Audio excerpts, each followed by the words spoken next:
Bom dia, povo do céu! Bom dia! Bom dia, irmã! Bom dia, Jenny! Bom dia, Escola de Profetas! Bom dia! Bom dia para você que está aí em casa, que Deus possa abençoar grandemente o seu dia por esse vídeo. E eu estou muito alegre que você esteja conosco mais uma vez aqui estudando a Palavra de Deus, e eu quero pedir uma coisa, que você deixe nos comentários qual foi a lição que o Senhor ensinou a você neste estudo. É tão importante, né? E é tão bom quando nós lemos os seus comentários. Isso também ajuda o vídeo a chegar a muitas pessoas que precisam, que você possa ser muito abençoado. E neste momento nós vamos fazer uma oração ao nosso Deus, e eu convido você aí de casa e toda a congregação a nos ajoelharmos.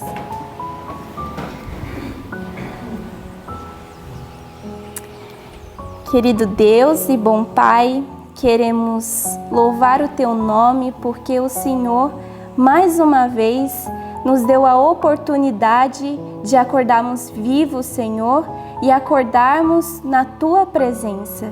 Queremos pedir que o Senhor venha nos abençoar neste estudo, que o Senhor possa tocar em nossos corações e falar conosco, que o Senhor esteja, Senhor, com cada servo Teu, ó Deus, ensinando a nos parecermos mais contigo, Senhor.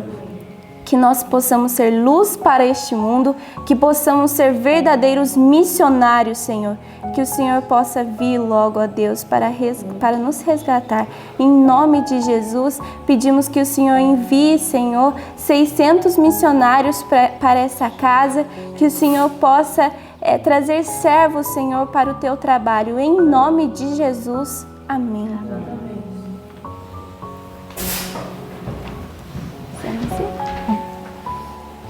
E para dar continuidade ao nosso culto, vamos louvar o Senhor com o hino 462.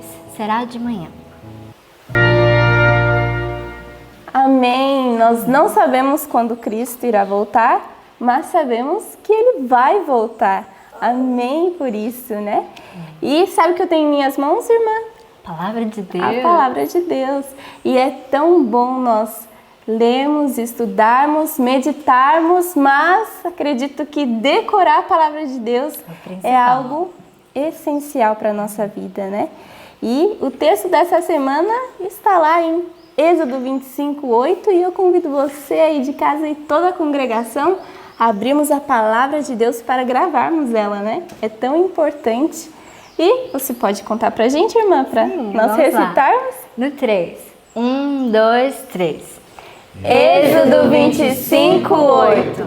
E me farão santuário, e habitarei no meio deles. Êxodo 25:8. Êxodo 25:8. E me farão santuário, e habitarei no meio deles. Êxodo 25:8. Êxodo 25:8. E me farão santuário, e habitarei no meio deles. Êxodo 25:8. E neste momento você possa preparar o seu caderno e o seu lápis e anotar tudo o que o Senhor falar ao seu coração. Que você possa ter um estudo abençoado. Deus abençoe e até amanhã.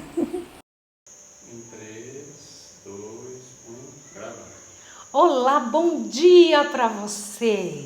Espero que você tenha dormido muito bem, que pela graça e poder de Deus você esteja animado para esse dia. Está animado? Cheio de força do céu? Nossa razão de estudar é essa: encher o nosso coração das coisas celestes. Bom dia, Escola de Profetas, que pela graça e poder de Deus vocês também sejam aliviados, fortalecidos, enchidos de força e vigor pelo nosso Deus eterno. Nosso estudo de hoje nos vai encher o coração porque é algo muito sério. É o estudo número 29 do nosso manual aqui, tá? No nosso livrinho, nosso guia de ano bíblico. E o capítulo que nós vamos estudar da Bíblia é o capítulo 33 ao 37. O nome do nosso estudo de hoje é Inimizade de Satanás contra a Lei de Deus. Abra sua Bíblia em Êxodo 33, verso 1 em diante. Existiu uma situação muito interessante com o povo de Israel que você precisa entender. O povo de Israel sempre era guiado pelo Deus eterno. Uma nuvem de fogo os guiava durante a noite, e de dia um ar-condicionado de uma nuvem cuidadosa sobre eles. No entanto, houve um momento em que o Senhor Deus disse: eu não irei no meio do povo. Deixa eu lhe fazer uma pergunta. Se você tivesse certeza absoluta que Deus não iria com você em certo lugar, você iria lá? Pois foi isso que aconteceu com o povo de Israel. Eu vou ler para você o que aconteceu aqui. Disse mais o Senhor a Moisés, estou lendo o capítulo 33 de Êxodo. Vai, sobe daqui, tu e o povo que fizeste subir da terra do Egito, para uma terra da qual jurei a Abraão, Isaque e Jacó, dizendo: a tua descendência a darei. Enviarei um anjo adiante de ti, e lançarei fora os cananeus, os amorreus, os heteus, os ferezeus, os heveus e os jebuseus. Sobe para uma terra que mana leite e mel. Mas eu não subirei contigo, porque és povo de dura cerviz, para que eu não te consuma no meio do caminho. Por que Deus decidiu não ir com eles? Abre bem seu ouvido agora para você entender. Qual foi a razão de Deus? Avante. Ouvindo o povo estas más notícias, pôs-se a prantear, e nenhum deles vestiu os seus atavios. Deixa eu lhe fazer uma pergunta. Você sabe o que são atavios? São joias, anéis, pulseiras, brincos. Peraí, quando Deus falou, não vou no meio de vocês, o povo não usou os atavios porque estavam tristes? Não usou as joias porque estavam tristes? Não, é porque Deus tinha pedido a eles. Não usem. Querem ver por quê? Leia. Veja o que está escrito aqui, o verso 5. Pois o Senhor tinha dito a Moisés: dize aos filhos de Israel: és um povo de dura cerviz. Se por um momento eu subir no meio de ti, te consumirei. Tira, pois, de ti os atavios, para que eu saiba o que te hei de fazer. Então os filhos de Israel se despojaram de seus atavios no pé do Monte Horebe. Deixa eu lhe comentar uma coisa. Você sabe por que Deus não quer que nós usemos joias? Sabe qual é a razão de Deus? Você precisa entender isso. Quem foi o primeiro a usar joias? Abra sua Bíblia em Ezequiel 28. Você vai ver uma descrição de Satanás, de Lúcifer, o filho da alva, aquele que iniciou o pecado no céu. Lúcifer, ele foi o primeiro a se cobrir de pedras preciosas. Ele queria embelezar-se. Imagine isso, as pedras preciosas não foram feitas para essa finalidade, mas ele as colocava sobre si. Quando Deus nos vê cheio de joias, de quem Jesus se lembra? É a minha pergunta. E também nós usamos porque nós queremos nos sentir mais bonitos, para aumentar a nossa beleza. E não somente isso, nós usamos joias muitas vezes porque outras pessoas também ficam invejadas, entendeu? Nos acham importantes, especiais. Isso é muito sério. Você precisa pensar sobre isso. Outro detalhe interessante que aconteceu aqui. Moisés e a glória do Senhor. Eu acho muito lindo o que Moisés disse no verso 16 do capítulo 33. Como se saberá se achamos graça aos teus olhos, eu e o teu povo? Acaso não é por andares conosco, de modo que somos separados, eu e o teu povo, de todos os povos que há sobre a face da terra? O que é que nos faz sermos diferentes? O que é que nos dá o toque de diferença? O fato de Deus andar conosco. Nós somos abençoados porque Deus está conosco. A bondade de Deus, né? E Moisés, então, veja que coisa tremenda. Moisés já tinha visto o mar se abrir. Moisés viu maná caindo do céu. Moisés viu... e, aliás, o mar se abriu, foi um escândalo de milagre, né? Moisés tinha visto tantas coisas grandiosas até o momento. A água amarga se transformar em doce. Moisés tinha visto muitos milagres. No entanto, Moisés não estava satisfeito. Aqui em Êxodo 33, Moisés pede: Senhor, eu rogo-te que me mostres a tua glória. Moisés não queria milagres somente. Moisés queria ver a glória de Deus, enxergar Deus. E o Senhor Deus atendeu a oração de Moisés. Fez passar na frente dele toda a sua bondade. Você entende o que é ver a glória de Deus? Toda a sua bondade. Outro detalhe é a pedra azul, que eu quero que você veja aqui, por favor. Olha só o verso 21. Disse mais o Senhor a Moisés: eis aqui um lugar junto a mim, aqui. Sobe a penha, te porás. Como assim? Quanto a minha glória passar, eu te porei numa fenda da penha, e te cobrirei com a minha mão até que eu haja passado. Depois, quando eu tirar a mão, tu me verás pelas costas, mas a minha face não verás. Que Deus cuidadoso que atende, né, a oração de um filho dele. 34, as novas tábuas da lei. Você se lembra que Moisés tinha que lavrar as pedras como as primeiras e levar diante de Deus para que o Senhor Deus novamente escrevesse nelas, né? E era um momento especial que Deus tinha que dar novamente as tábuas para Moisés, porque as primeiras tinham sido quebradas. Lembra disso? Por ocasião da questão do bezerro de ouro que o povo havia infelizmente guardado, né? Agora veja, por favor, o capítulo 34, verso 28. Moisés esteve ali com o Senhor 40 dias e 40 noites, sem comer pão nem beber água, e escreveu nas tábuas as palavras da aliança, os 10 mandamentos. Agora veja, o rosto de Moisés resplandece. Quando Moisés desce, como é que o rosto dele fica? Resplandecente. Será desta forma que nosso rosto vai ficar quando então nós estivermos nos últimos momentos da história da terra e o Senhor derramar sobre nós a sua bênção e o seu poder sobre seus filhos, e o rosto dos filhos de Deus resplandecerão de santa consagração, como o rosto de Moisés. E o 35 nós vemos aqui, Moisés convocou toda a congregação dos filhos de Israel e lhes disse: são estas palavras que o Senhor ordenou que se cumprissem. 6 dias trabalho, de novo a questão do sábado. 6 dias trabalhareis, mas o 7º dia vos será santo, sábado de repouso solene ao Senhor. Todo aquele que nele fizer algum trabalho será morto. Não acendereis fogo em nenhuma das vossas moradas no dia de sábado. Que impressionante o cuidado de Deus para com seu povo. Mas deixa eu comentar uma coisa. Você sabe que desde o início do mundo Satanás sempre odiou a lei de Deus? Olha esses slides. Sempre houve ódio de Satanás contra a lei de Deus. Desde o início, Satanás odiava a lei. Desde o início, lá da primeira queda, Satanás, ele lutou contra o plano da salvação. Desde o início, ele fez com que nossos primeiros pais pecassem, lutou para que quando eles pecassem, eles também se tornassem revoltados contra a lei de Deus. E ele mesmo dizia, ele mesmo falava: por que tu criastes uma lei que ninguém pode obedecer? Essa era a fala de Satanás. Mas não foi assim. Quando Jesus vem com o plano da redenção e mostra o plano de redenção nessa terra, Lúcifer fica impressionado, Satanás fica impressionado, porque então muitos seriam salvos e todos, se quisessem, pela salvação oferecida no plano da redenção. Agora deixa eu te comentar uma coisa. Por que Deus não tira o livre-arbítrio? Satanás acusa dizendo: se o Senhor sabia que eles iam pecar, por que é que o Senhor os criou? Olha o que Deus diz aqui.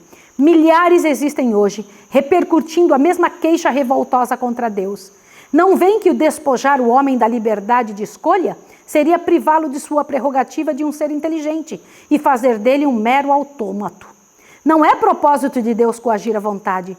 O homem foi criado como um ser moral livre.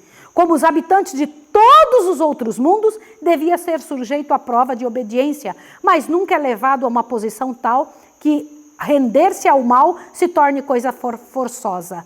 Nenhuma tentação ou prova se permite vir àqueles que é incapaz de resistir. Isso eu acho impressionante. Eu vou repetir o que eu acabei de ler. Nenhuma tentação ou prova se permite vir àquele que é incapaz de resistir. Deus nos proveu de tão amplos recursos que o homem jamais ter-se encontrado na contingência de ser derrotado no conflito com Satanás. Satanás perdeu a primeira batalha contra Adão e Eva. Mas aí ele continuou tentando o mundo e foi necessário o dilúvio. Mas o Senhor Deus ainda assim proveu para que algumas pessoas que confiassem nele fossem salvas do dilúvio e a terra começou novamente a encher-se de pessoas. O Senhor Deus tira um dos descendentes de Noé, que foi Abraão, e faz para ele uma grande promessa. Manda que ele olhe para o céu e diga: olhe as estrelas do céu. Assim como são as estrelas do céu, impossíveis de serem contadas, assim será a sua descendência. E Abraão não tinha filhos. E ele então prometeu que haveria da descendência de Abraão nascer o nosso Senhor Jesus Cristo. Que coisa tremenda foi quando Satanás tentou judiar até de Abraão. Trouxe dificuldades dentro da vida de Abraão, junto à família de Abraão. Satanás tem inimizade contra a lei e luta contra os filhos que Deus levanta nessa terra para defenderem sua lei. Não foi diferente com José. como ele machucou José, como ele judiou da família de Jacó, da família de José, do povo de Israel. Depois incomodou-se com Moisés. Na frente de Faraó, ele tentou humilhar Moisés com relação aos milagres que aconteceram na frente de Faraó. Como Moisés foi judiado, mas Deus venceu em todas. Você já percebeu como Satanás vem perdendo batalhas, uma atrás da outra? E quando a lei de Deus foi dada, e eu quero analisar com você a lei de Deus, que foi entregue nas mãos de Moisés para dar para o mundo todo. A lei não servia somente para um só propósito. Não era só para o povo de Israel, era para o planeta inteiro. Vamos analisar a lei de Deus? Abra sua Bíblia em Êxodo 20, que eu gostaria de analisar com você. O que Satanás tentava, ao tirar a lei de Deus, tentava destruir o que, na verdade? Veja lá. Aqui está a lei de Deus, o que está sendo mostrado para você. A lei de Deus se resume em duas partes. Uma parte se reserva ao amor a Deus e outra parte ao amor aos semelhantes. Por isso Deus disse na boca de Jesus, quando Jesus respondeu, a lei de Deus se resume em duas partes. Amar a Deus sobre todas as coisas e ao próximo como a ti mesmo. No amor a Deus estão os 4 primeiros mandamentos. No amor ao próximo, os 6 últimos mandamentos. Nos 4 primeiros mandamentos, nós vemos o cuidado que temos que ter em adoração. O Senhor Deus começa em Êxodo 20, verso 3, dizendo, não terás outros deuses diante de mim. Esse é o primeiro mandamento. Esse mandamento nos ensina a não ter e nem deificar qualquer outro nessa terra. Se os homens tivessem seguido os mandamentos que hoje as igrejas evangélicas dizem que Deus aboliu, se tivessem seguido, não adorariam Shiva, não adorariam outros deuses, milhares de deuses como adoram, né? O segundo mandamento diz, não farás para ti imagem de escultura, nem semelhança alguma do que é em cima no céu, nem embaixo na terra. Por que Deus pediu para não adorar imagens, nem se encurvar perante elas? Porque isso desvia o coração do povo do Deus verdadeiro. E imagens não podem responder. Não existe como responder qualquer imagem. Isso é muito sério. Você tem que pensar sobre isso. E o Senhor Deus pediu abertamente, não quero ser adorado por qualquer imagem. E também não se ajoelhem na frente de qualquer tipo de Deus feito pela mão de homens, né? O terceiro mandamento diz para não tomar o nome de Deus em vão, porque nós não podemos ser tocados por inocentes se colocarmos o nome de Deus em qualquer brincadeira, em qualquer coisa. O povo de Israel tinha uma caneta especial para falar no nome de Deus, para escrever no nome de Deus. Quando iam falar o nome do Senhor, faziam silêncio, de tão sagrado que eles sentiam que o nome de Deus era. E o quarto mandamento fala sobre o sábado. O Senhor Deus escolheu um dia para nós irmos à igreja, um dia em que Ele quer ser adorado de forma especial. Não que Ele não espere nos outros dias, mas o sábado em si é um dia especial para o Senhor. Ele escolheu, Ele disse que Ele separou, santificou e abençoou esse dia. Este dia, se todos tivessem guardado, não haveria um só ateu. Porque este dia que faz com que alguém consiga entender que ele é objeto das mãos de um Deus, ele é criatura de um Deus de amor e que fez não só ele, mas todas as coisas. Porque o sábado é uma comemoração de um Deus criador, tá? Agora, os próximos 6 são em relação ao homem. Quando o 5º mandamento foi dito, e é dito da seguinte maneira, honra teu pai e tua mãe para que se prolonguem os teus dias na terra que o Senhor teu Deus te dá, o Senhor Deus estava ensinando que a criança que obedece aos pais, obrigatoriamente também vai obedecer a Deus. A criança que não obedece aos pais, que não honra os pais, nunca vai obedecer a Deus e nem honrar a Deus. O 6º mandamento diz, não matarás. É uma prerrogativa muito séria. A morte é algo que adveio em resultado do pecado. E o Senhor Deus nos proíbe de tomar em nossa mão o direito de tirar a vida de alguém. Isso é coisa muito séria. Não matarás. O outro mandamento é o mandamento 7º, diz não adulterarás. Com isso, Satanás, em seu ódio, tentou tirar da cabeça do homem que adultério é uma coisa simples. E hoje, em todos os lugares, é destruída a sociedade, é destruída a família por a transgressão deste mandamento. Um pecado considerado mortal diante de Deus. A destruição dos valores morais, dos valores que unem ser humano a ser humano, da confiança entre um ser humano e outro. E Satanás tem um desejo muito grande que os seres humanos pensem e imaginem que é possível transgredir esse mandamento sem que Deus se incomode ou sem que tenha qualquer resultado ou consequência. Avante. O outro mandamento, o oitavo, diz não dirás falso, diz não furtarás. O oitavo mandamento, não furtarás. Deus não nos permite furtar, tirar nada de ninguém, fazer uso de qualquer coisa que seja de outra pessoa, tomar parte do salário de outra pessoa, reter de alguém um benefício que a pessoa tenha. Qualquer ato de desonestidade para com o próximo entra neste oitavo mandamento. O nono diz para não dizermos falso testemunho contra o nosso próximo. Satanás, ao nos fazer dizer falso testemunho, ao nos enojar de alguma pessoa, ao inventarmos situações, está nos ensinando a quebrar a lei. Satanás odeia a lei de Deus. E o 10º mandamento diz não cobiçarás a casa do teu próximo, nem a mulher do teu próximo, nem o escravo, nem sua escrava, nem seu boi, nem seu jumento, nem coisa alguma que pertença ao seu próximo. Quando pensamos sobre isso, nós ficamos pensando, por que os povos não obedecem do jeito que Deus pediu? Porque Satanás, desde o início, em todas as eras, tem lutado para que esqueçamos da lei de Deus. O ódio dele é tanto porque ele sabe que só consegue degradar a raça humana quando a raça humana se esquece dos mandamentos do Senhor. O grande ódio de Satanás é contra os mandamentos de Deus. E você? Como é que você se sente? Você sabia que depois do milênio, uma multidão de pessoas haverão de morrer por causa da lei de Deus? E também quando o Filho de Deus vier em sua glória, quando o Senhor Jesus descer nas nuvens dos céus, as pessoas que transgrediram, que ensinaram outras a transgredir, não conseguirão olhar para o Senhor que virá para reivindicar o caráter santo de sua lei. Quando o Senhor Jesus se colocar diante do planeta, mostrando que ele não só havia escrito a lei, mas exigido total e perfeita obediência. Um dia, irmãos, Satanás e seus anjos morrerão e todos aqueles que seguiram as reivindicações de Satanás. E então viveremos com o Senhor para sempre. Eu te peço em nome de Deus, o Senhor que vai reivindicar sua lei, o Senhor que vai reivindicar o seu nome nessa terra, o fará pela maneira correta. Qual é a maneira de reivindicar seu nome?